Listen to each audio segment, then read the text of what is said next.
All right, everyone, welcome to the We Geek Together podcast. My name is We're going to go down the table. My name's Andy. Everett. Spencer. Hey, there are three of us today in this podcast. Why? Because we're talking about the event we just held last weekend, our Yu-Gi-Oh! Battle Royale. We all had a role to play in it, a unique role. So I thought it was really cool that we could all talk about it. Before we do, let's get into the opening round of drinks. First call of drinks. That's what it's called. First call of drinks. We'll go opposite. Spencer, what's new in your world? A lot of Geek Together stuff, I feel like. Maybe we'll end up talking about some of this eventually, but we're doing a lot of new projects and taking on a lot of things. Specifically, by the time this comes out, I think about a week later, right? Probably, I think, give or take, we're going to have a D&D live stream. Live stream. That's going to be huge. It's going to be big. Hopefully. And we'll record it, and it'll either be huge or you'll never see it. Or you'll never see it. But the story will be leading up to the Dead Wars. The Dead Wars. So it's going to be eight weeks, I think, 8 sessions. Eight sessions. And so we're just trying to kind of figure that out. We'll talk today about one of the big steps that we took towards figuring that out and everything. But yeah, that's kind of. And even this, this is our first time doing a 3-mic setup. Yeah. So we've never had more than 2 mics plugged into that mixer before. This is another step towards ultimate world domination. Pretty in much. the gaming space. So that's kind of exciting. What's new with you, bro? First off, I have a way bigger cup than either of you two. What? Okay, bro. Cool. Yeah. You have a big Look, cup. Is that what you want us to say? Yeah. Wow, Everett, your cup is so gigantic. No. I have been doing a lot of construction. construction. Bring that up. I thought it was funny. It's the elephant in the room. I've been doing a lot of construction stuff lately, and I've been getting new tools, and I just feel like as I'm getting older, I'm nearing 30, I'm like encompassing like my dream dad stereotype of just like having all the tools and building this stuff, and all right, I'm feeling awesome. Which about it. house did you get separated into tool-wise? Are you a Ryobi? Are you no. a Dwal? Are you what are the other ones? There's Milwaukee. There's Makita. Makita. There's Cobalt, which is the Lowe's only brand. Oh yeah, we don't talk about that one. I'm none of them. I'm the Hercules Harbor Freight brand. Oh, okay. Yeah. There we go. Yeah. Does that make you like the American house? No, You're it makes a me the mudblood. It makes me the cheapest house. Like a mudblood. The mudblood. Now, the Hercules line is Harbor Freight's like most premium line of tools. I totally didn't work there for a summer back in 2020. I thought you did. No, I absolutely did. Oh, okay. Yeah. Oh. But Wait, are we I mean, sponsored by Hercules Harbor Freight? They've worked well for me since I started getting them when we built the pergola in Evermore. Yeah. They've worked well for me, so I'll stick with them for now. I got to be Seto Kaiba for a day. That was my childhood dream. How fun was that, though? That was, we'll talk about that. Nothing new on my personal side. I feel like work has just enveloped my life this past 2 weeks. So let's talk about it, though. Yeah. Let's get to the main topic today about the Yu-Gi-Oh! Event. So real quick, for those of you who didn't see it or watch the live stream or see the 1.6 million view announcement that we did on you Instagram. can still watch it. It is on our YouTube channel, and we're going to come out with a highlight video of it real soon. Yep. But we held a 100-player Battle Royale Yu-Gi-Oh! Tournament in the mall. So people got to play, and it was very based off of the anime. It had a very much of we're leaning into the anime aesthetic for it. But there was some really, really interesting things that we did that nobody has ever done in the Yu-Gi-Oh! Space before, and I think that's what we're really excited about. So one of them, it was the live stream, okay? Because the live stream was a huge step up for our production. One of them was the podium construction. Building the dueling arena Yeah. that you see in the show. We had a dueling arena, so we'll go into that. And then it was just kind of the whole the actual format of this event was very unique compared to most other TCG tournaments. I hadn't really seen a TCG tournament held this way. So there's a lot to unpack in this event. And if people are looking to host their own Yu-Gi-Oh events or have us host the event for you, Cruise line, let us know. anyone. Yeah, we did a lot. So Yeah. let's talk about it. Let's talk about, I don't know, anyone want to go first? Anyone jazzed, excited? Live stream? So yeah, I guess I can talk about the live stream. So we worked with Josh from 51st Productions, and honestly, he pretty much made the difference between the live stream being good and being probably garbage. He was an absolute godsend. Yeah, for sure. And it's funny that he just like showed up in the store a few weeks before we were doing this. Yeah. It was like, hey, I'd like to help you guys. And we're like, oh, great. We'd love for you to help. Well, yeah. Because before Josh, I was working with Andy, with Dom, with with your dad, just trying to like figure out, okay, how can we piece together this thing? Set up your phone, plug it into your laptop. Well, yeah, and I think that if we had been forced to do that, we probably would have had something, but it probably would have been more similar to the Authors in the Dungeon event than it was to how the Yu-Gi-Oh event turned out. A 1, maybe a 2 cam setup. Maybe we would have figured out 2 cams, but it would have been very sketch. Well, yeah, and the quality wouldn't have been great. I would have been probably trying to like throw stuff up on the live stream on the fly, and it would have been okay. The audio probably would have worked.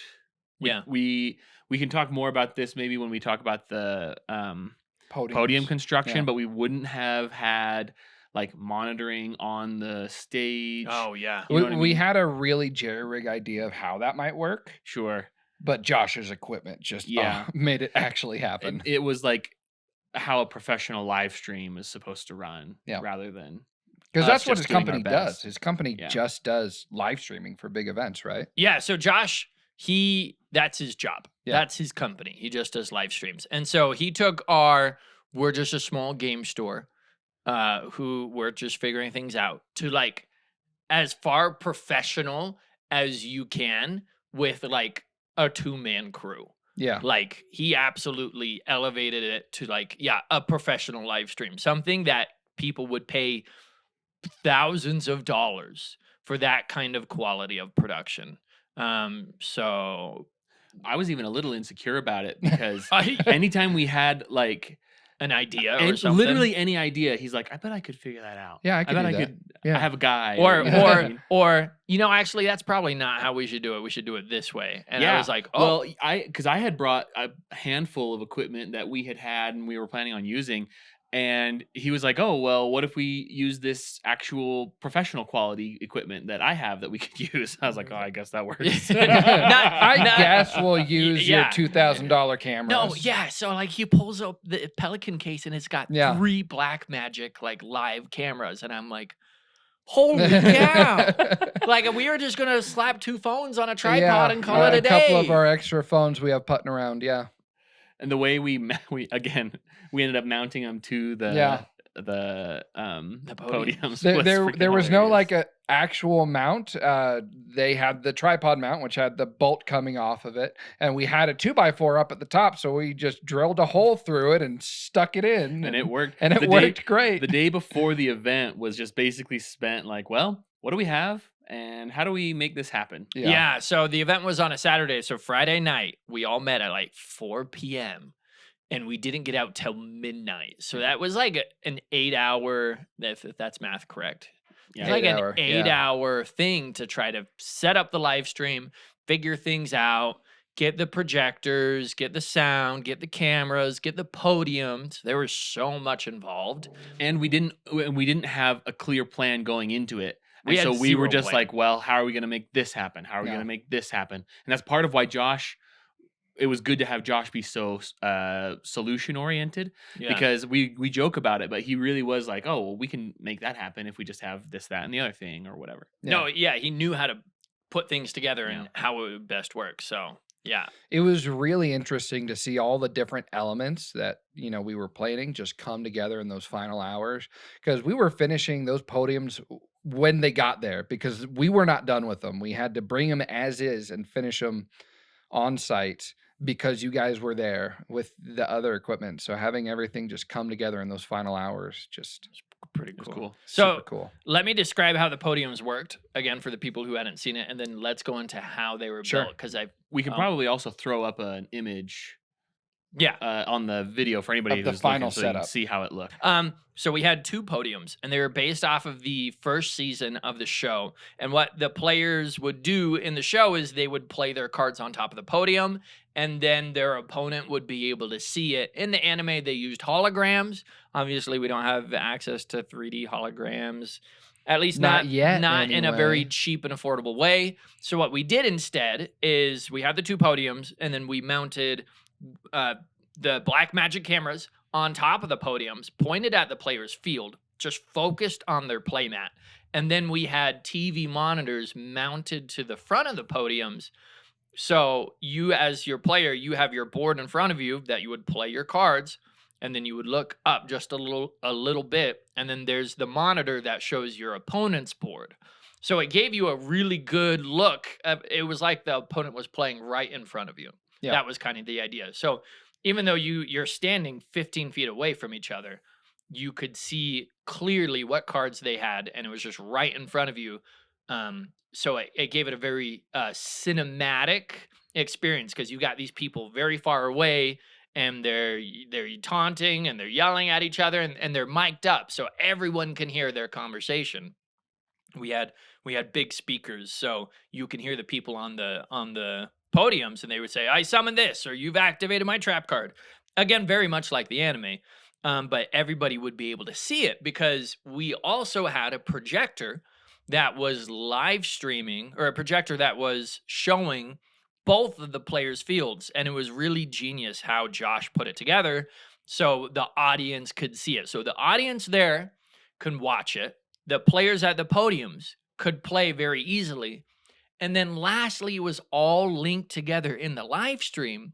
So from one screen, like your phone, you could see the players, you could see the board, and you could see their life points. I think that was like my favorite part of it. The life points was like one of the coolest things because it was also just it like was we just so like jury threw it rigged. together Yeah. last minute. We're But like, it I wonder if worked. we Yeah. could find this. My turn. And we, But like, it made just the Googled it. sound like in the anime. It was just like that extra perfect chef's kiss on top. And there's no way any of us could have done that, because Nope. that was like some technical wizardry that Josh just Yeah, like the way pulled he was out. able to throw it up on He the was just like, overlays. let's get a tablet. We'll have an app.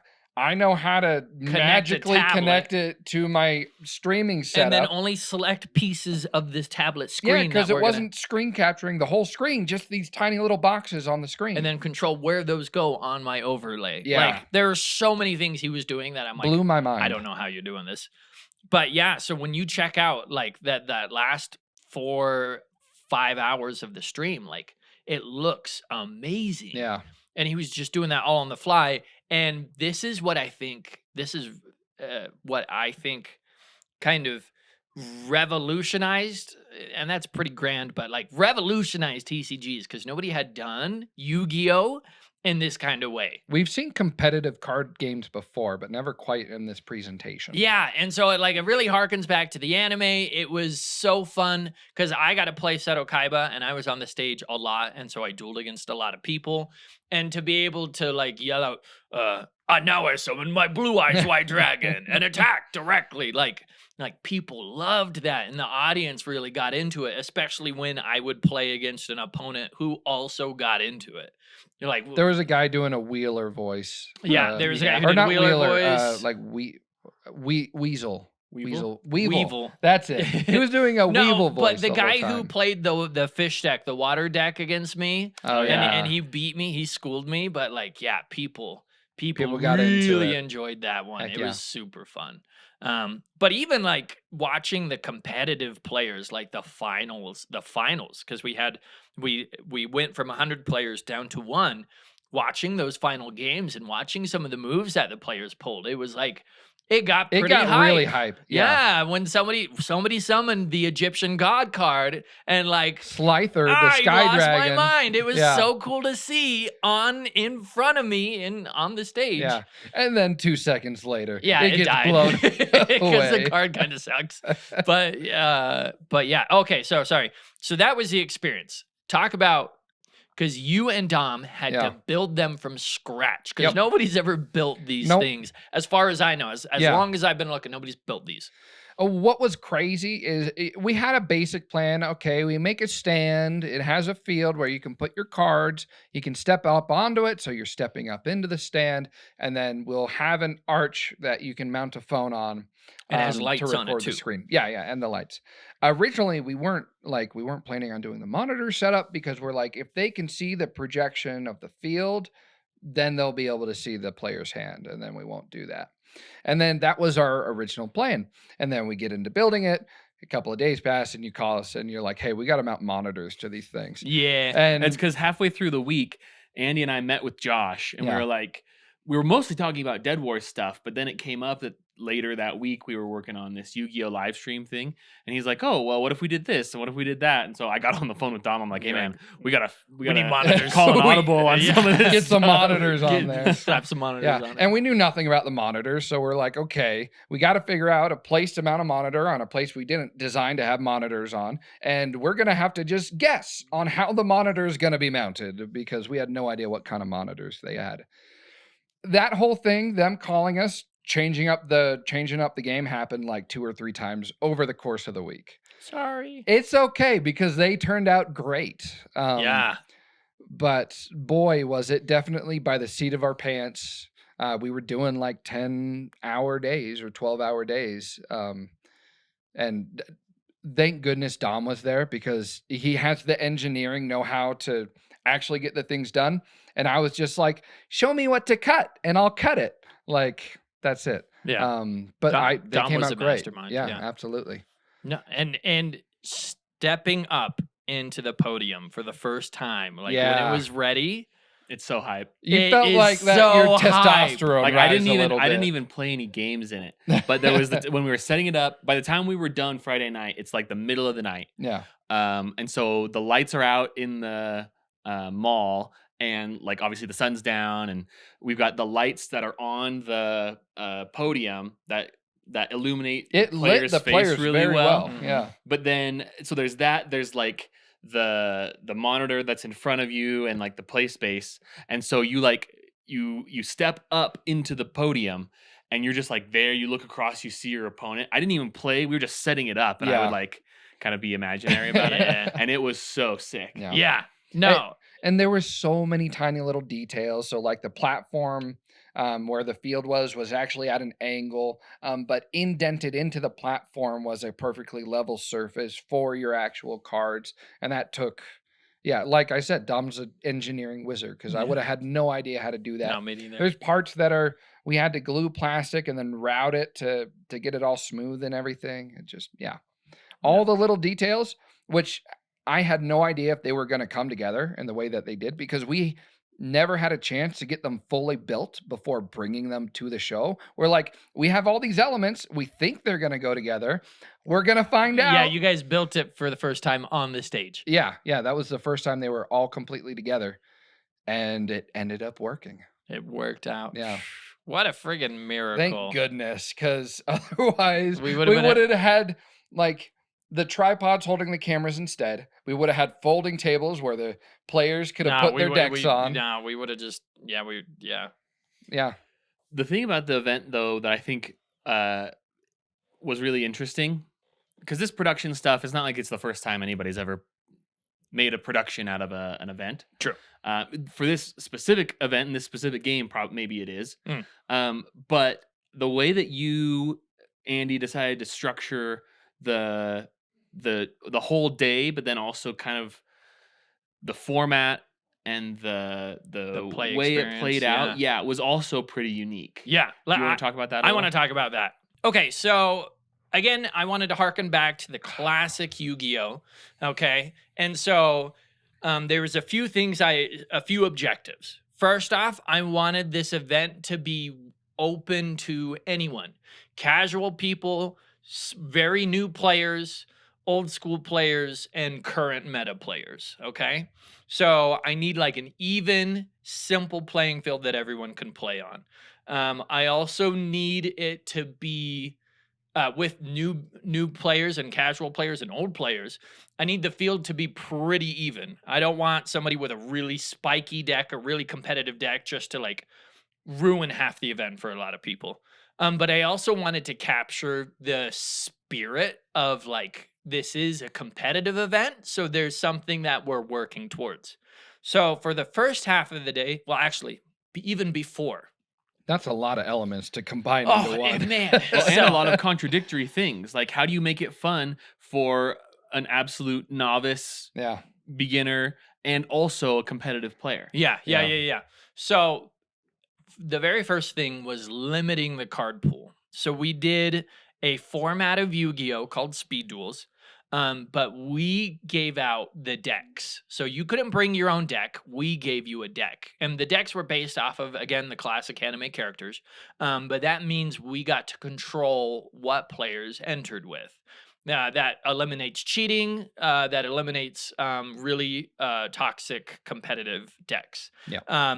And also brings the minimum, the lowest, the weakest deck a deck could be, brings that up a little bit, and the strongest a deck could be brings that down a little bit. Yeah. So hopefully it Hopefully levels it's more, the playing field more a little fair. bit. Yeah, and so a brand new player theoretically has the same exact like chance as a more competitive player because you're in that same pool. You know, you didn't have to spend $500 to build your deck.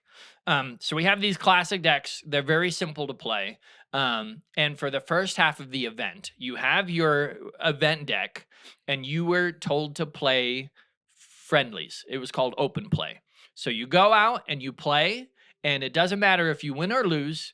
You, after playing, you would get a signature from your opponent. That signature gave you a point, and you were able to go and trade those points in for other cards to modify your deck. So then we had a library of cards. We made 3 binders full of all these different cards for the event. Again, cards that we had liked, we had proved. This is our card pool. So we controlled the entire card pool of the format. In Magic the Gathering, it's kind of like building my own cube where I have a curated selection of cards that these are what people can play with.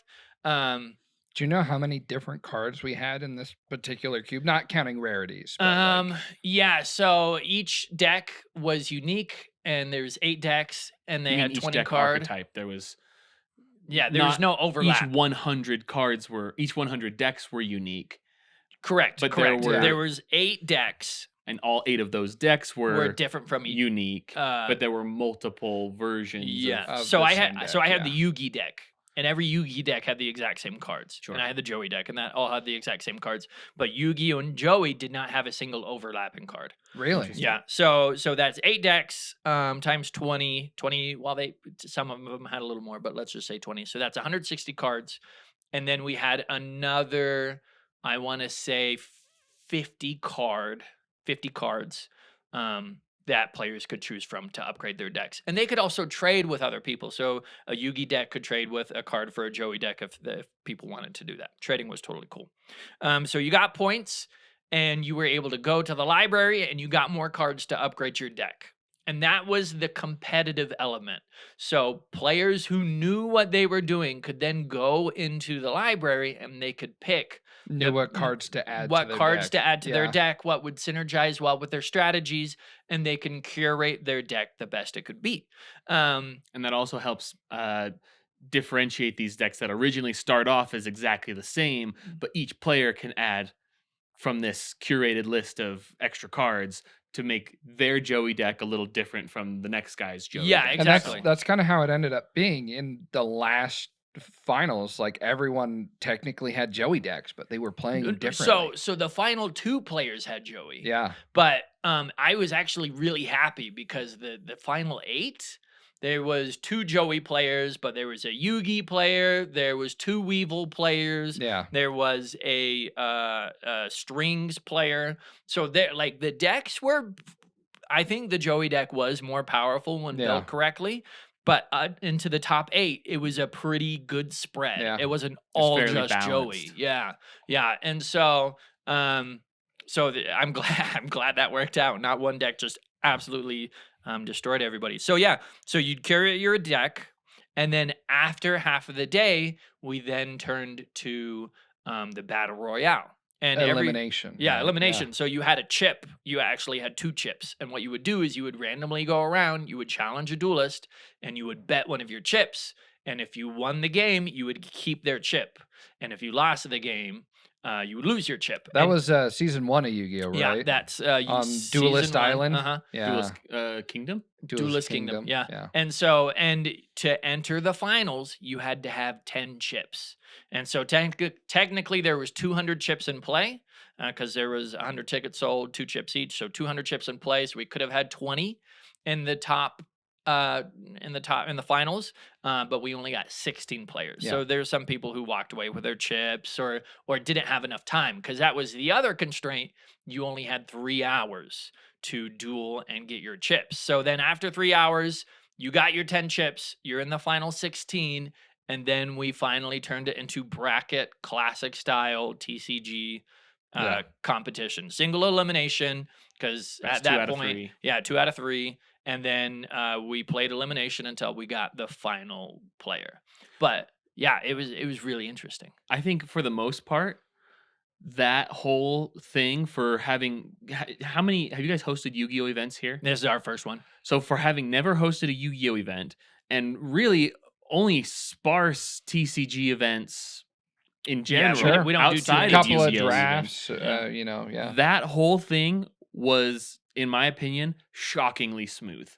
Yeah. It Yeah. went over really, really well. Like I'm a Magic player, and I don't do a lot of competitive events, but I have been to competitive events, and it is so easy for things to go wrong and for things to kind of get bottlenecked and like to take up a bunch of extra time, checking and, in decks. yeah, or wasting people's time and being just generally kind of frustrating. And the fact that this was your first event and I would say that there was a structure, but it wasn't It wasn't a always tested super structure. clear what the Yeah. structure was. And yeah, like it wasn't like you had done it before. It went over really, really well. I Yeah. think the big strengths of it again was like, let's say I suck at Yu-Gi-Oh. Let's say I'm no Let's good. just say, Let's hypothetically. theoretically, you know, I'm Kaiba, so I'm like the best duelist Yeah. ever. I could come to this event and I can have a blast playing for the entire first half because I'm going to be playing, Yeah. win or lose. Even if I lost, I still get the excitement of, hey, at least I still get a point, so I can go and trade out for more cards. And then you get that new card in your deck, and you're like, all right, let's go try it. And you're learning your deck, and like you're going through your own kind of arc in learning and studying this deck. So the first half of the day is just like pure fun. It's just like, let's have fun, let's duel. And then when it got to the eliminations, that's when it gets serious. And so, no doubt, there was people who'd lost in their first 2 duels and they were out. And so, yeah, that kind of feels bad. But at the same time, you're walking away with a brand new deck of cards Yeah. that you've modified, and you're like, hey, but I gave it, a pretty good shot. Well, and by the time you got to the competitive part of the event, if you had shown up at the beginning and played all the way up to the tournament or the Battle City The finals, style yeah. event, you had played 5 hours of Yu-Gi-Oh at that point. That's true. You know and what I so mean? for the casual person, I think the first half is like, I'm kind of done after that. I And Sure. definitely did see some people who they stayed for the first half and then just left before it really got competitive because they just came to have fun playing Yu-Gi-Oh! And Which got is a deck totally out of fine. it. Which Oh, yeah, now you've absolutely. accomplished those goals that we were talking about. How are you going to make it fun for all people? You Yeah. just did that. You gave multiple hours of fun play experience and like live, Yu-Gi-Oh anime. Some people even got up on the podium and Yeah. got to play like that. You made it fun for all of those really casual players. And then in addition to that, there was a lot of appeal for the sweatier, more competitive players to come in and kind of spike the event. Build their decks. Yeah. And Play really it more play it optimally smart. than Yeah. other players. Yeah. Yeah. There's a reward for the people who stuck around and grinded it out. So yeah, it was a really interesting way to do it. Now, I can't take all the credit. Konami released a product that it was Streets of Battle City that made this really simple. Okay. The product was great because it came with the 8 decks already and it came with the recommended extra cards. So I didn't have to do too much research on my side. I bought the product, I got it split up. Like I had to do all the organizing, I had to make all the decks and like put them in their cases, and then I had to put them in the binders. But the product itself allowed me to make that step. Had I just been like, I'm blind, I don't know what decks are what and that kind of stuff, Not being familiar with the format, game, the and cards, the meta and stuff things like that. I imagine you just would have turned it over to someone who knows You would have Yu-Gi-Oh had to. better than you. I would have had to, yeah. Because the amount of man hours it would have taken to like figure that out. Yeah. Like you've built cubes before, you know how much time it makes to make a cube, and I made a cube for 100 players. Yeah. So it was really cool that they had a product for that. And it seems like they release it yearly. So if they do release it yearly, I've got a really easy way Every year. to every year to do it. But now that I've done it now, I feel way more confident that even if they don't have that product anymore, I feel like we could, with some time, we Yeah. could make our own. Absolutely. Like we could make the decks, we could curate it, we could come up with that pool of cards. We could balance it. Yes, it would take some time and some work, but It's doable for sure. it's absolutely doable. Well, and the cool thing about it is that you and I have had conversations sort of leading up to this and especially afterwards about how do we take this idea and apply it to other games so we Yeah. can bring in fans. I don't know. Pokemon. Yeah, sure. We've been Pokemon, talking about yeah. Pokemon. Pokemon would be huge if we could pull that off. Yeah. But there's also, I mean, Magic is a whole game to kind Huge of community. figure out how to solve some of those Too issues. bad there's no Magic anime to take the blueprint from. Thank to the make it- Lord there's no Magic anime. Oh Would my it be goodness. way more cringe if there were? Oh my No, word. look, Yu-Gi-Oh's very cringe already, so Yeah. Yeah, I have a lot of opinions about. I think a Magic anime would be super cool, but I just don't have any faith that they would do it well. But anyways, there's also Flesh and Blood. There's Oh, yeah. Lorcana. Mhm. There's One Piece has a TCG yeah, right now that's kind yeah. of taking off. Digimon has a TCG Mhm, that's really hype mhm. right now. And anyways, there's just like a handful of things that like if we could take this idea and just like lean into the cringe a little bit. Sure. To And make tweak an it for event- each different To one. make an Yeah. event that fans are so stoked about. There was a kid who was almost in tears Oh, about yeah. how Oh, yeah. stoked he was to play against Seto Kaiba on those podiums. He had his own homemade dual disc and made out of everything. cardboard. And I mean, we get really excited about the stuff that we do. I've never seen anything match the excitement level of that kid. No. And if we can make that make people that excited about lots of other games, this could be a huge thing that we do all the time. Yeah. Yeah. I mean, my dream is that we could maybe, I don't want to say tour it, but to be able to figure out how Bring to it like to other bring it people to other or- things. Like I or already events, sent Fan yeah. X. I sent a Fan X an offer 2 days ago.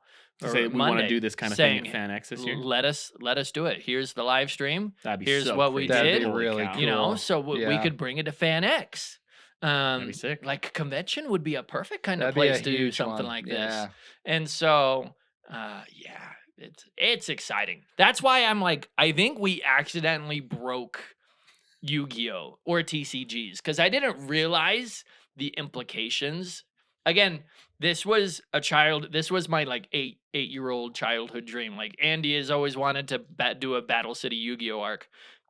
The purpose of this event wasn't to make money because we didn't make money on it. And it wasn't actually even to have a really good event. It was to test our live stream. That was the huge thing. That was like why I justified this project. I'm like, hey, we need a live stream for the Dead Wars. We need to know what we're doing. We have So so we need a much to proof of figure out for concept. that. Yeah. So Yeah. so let's just do this project, this really small side project, this Yu-Gi-Oh thing. That'll be our framework for the Dead Wars. It'll teach us a lot. Sure, we did it, but I didn't realize, holy cow, no, this actually had a Yeah. huge emotional impact with a lot of people. A ton of people had fun. It went viral for us on Instagram, and so many people are like, "Oh, I wish I could come," or "Hey, come to Texas and I'll beat the crap out of you." It resonated with a ton of people, Yeah. and so that's why I'm like, oh, we might have let the genie out of the bottle here. Like, I think there's some magic here that I didn't know. None of going us into were this. expecting. Yeah. Yeah, like you said, it was originally it was going to be a small event to test the live stream equipment and to figure out the kinks for that. But the more we got into it, the more we started to problem solve the different elements of the event. It The all more came we together. wanted to add to it, we're like, okay, and we'll make the podiums, and then Josh came in and gave us all of his expertise, and then you killed it with all the decks and everything, and all these elements just started making it just something more than we thought it was going to be, and then it became awesome. Yeah. Speaking of though, let's say we plan to do this exact event a year from now. Yeah. What do we do better? Oh boy, I already have a lot of thoughts. Yeah. First off, I think we would advertise a lot earlier. I think we could pull 500 people.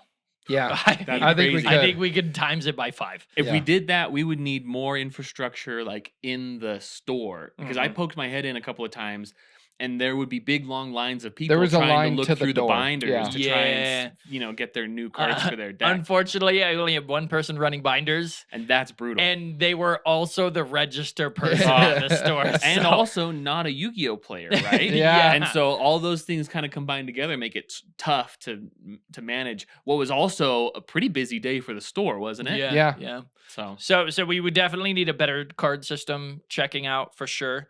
I would like to be able to have some single amazing cards. So like, for example, the Egyptian god cards, there's only supposed to be one of each. There's only supposed to be 3, but there was one deck that had every deck had a slifer. So Yeah. what if we release out only like a certain amount of some really special Like cards? they take a ton of points to buy in the store, Yeah. and there's only gonna be one of those powerful So for cards. 10 points, you could get this boss Yeah. monster or something. That That'd could be be crazy. that could be fun. That could be maybe broken, absolutely, but Yeah. I don't know, kind of hype. sure. Now, I'm super proud of how the podiums came out. Would we but want to build more?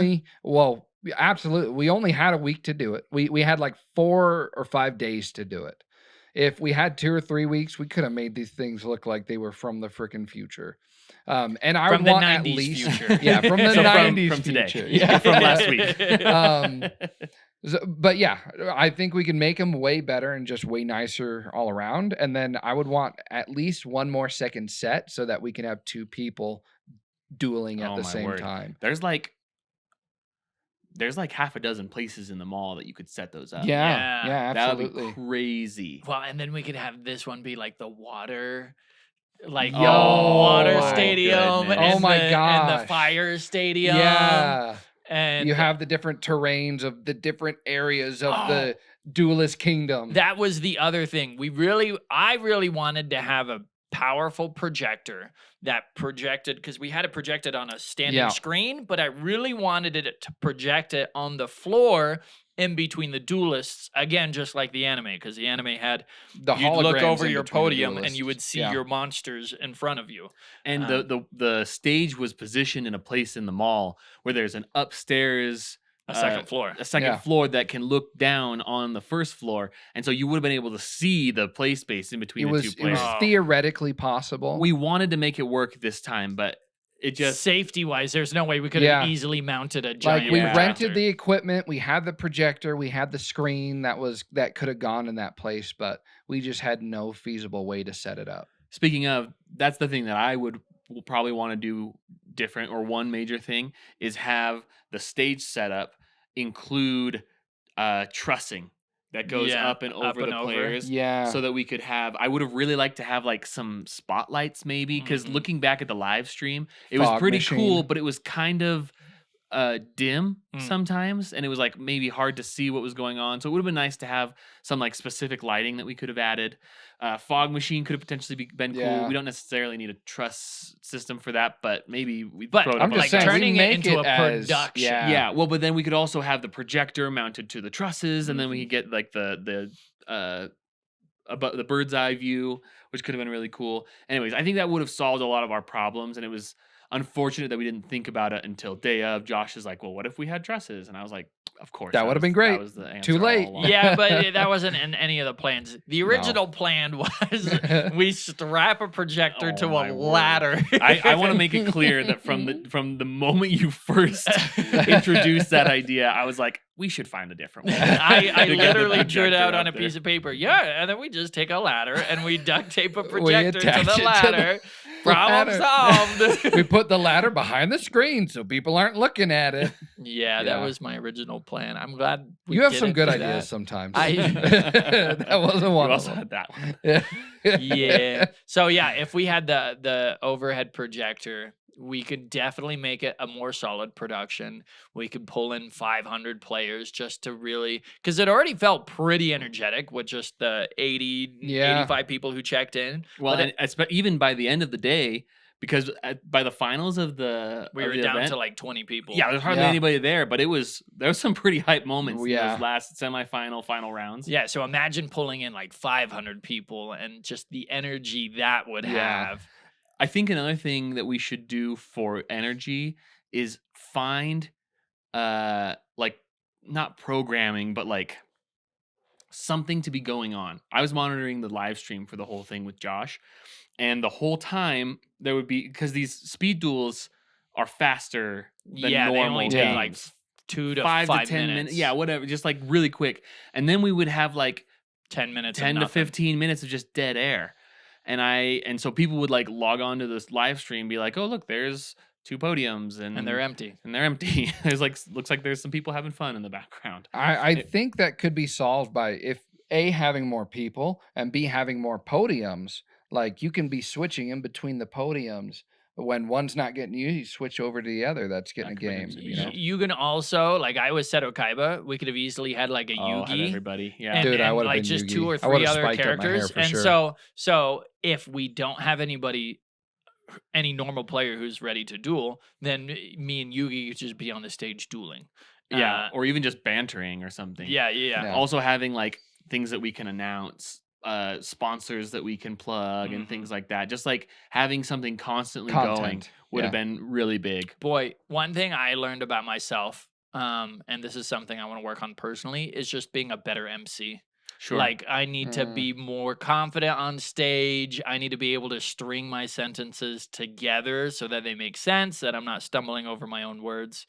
Definitely Public something. speaking is a learned skill. It's Yeah, very so rarely a talent people I gotta- have. I well, gotta and I work on think that. that if we have scheduled programming that's planned out that you are aware of, that you can maybe reference in between games, or that you can have whatever. Maybe we have a what's that digital Oh, cue I know card what you're thing, talking you know, about. whatever Yeah, they Teleprompter. teleprompter, Yeah. just like something to have to like, so that you know what you're saying. You're not just making it up for 11 hours. Would be huge. Yeah. You know. No. Well, boy, I think we've talked enough about Yu-Gi-Oh. I would say let's You talk never about talk enough about Yu-Gi-Oh. me personally. You're right. I adore Yu-Gi-Oh. But let's get to the final last round. Final call of drink. Last call. Last call for drinks. Let's get to the last Final call for round. drinks. So where we geek together, you can find us on all of our social medias: Instagram, Facebook, TikTok, YouTube. You can watch the live stream of the YouTube or the game on the YouTube. This is what I was talking about, stringing my sentences. You watch the event on YouTube, and we're gonna release 2 more videos. I'm gonna release a recap, the highlight reel of the videos, as well as the making of, how a lot of the behind the scenes, all that cool stuff. But like Spencer said, get hyped because we're doing a live stream for the Dead Wars. You're gonna see the heroes and the villains. You're gonna hear the story. I'm so before, excited about that. Before the actual Dead Wars. Like imagine if Critical Role during their whole campaign ended with a big event that everyone could come to. Like that would be so cool to That be would able to really fight cool. with the heroes, Yeah. with the characters you've been seeing, and against the villain that you've been hating. So yeah, we're gonna be doing that in March. And I don't know, you guys got anything else to say? That sounds great to me. Sounds awesome. I'm excited. We'll see you later.